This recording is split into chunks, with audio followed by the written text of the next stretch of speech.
दोस्तों, एक बार एक टीचर क्लास में पढ़ा रहे थे। बच्चों को कुछ नया सिखाने के लिए टीचर ने जेब से 100 रुपए का नोट निकाला। अब बच्चों की तरफ वह नोट दिखाकर कहा कि क्या आप लोग बता सकते हैं कि ये नोट कितने रुपए का है। सभी बच्चों ने कहा 100 रुपए का नोट है। टीचर ने कहा कि इस नोट को कौन कौन लेना चाहेगा। सभी बच्चों ने हाथ खड़ा कर दिया।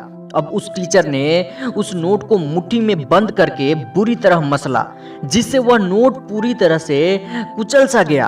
अब टीचर ने फिर बच्चों को नोट दिखाकर कहा कि अब यह नोट कुचल सा गया है, अब इसे कौन कौन लेना चाहेगा। सभी बच्चों ने फिर हाथ उठा दिया।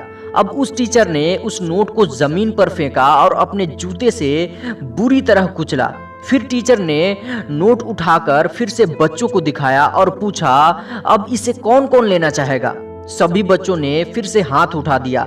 अब उस टीचर ने कहा कि बच्चों, आज मैंने तुमको एक बहुत बड़ा पाठ पढ़ाया है।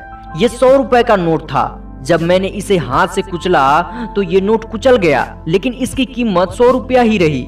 इसके बाद जब मैंने इसे जूते से मसला तो ये नोट गंदा हो गया, लेकिन फिर भी इसकी कीमत 100 रुपया ही रही। ठीक वैसे ही इंसान की जो कीमत है और इंसान की काबिलियत है वो हमेशा वही रहती है।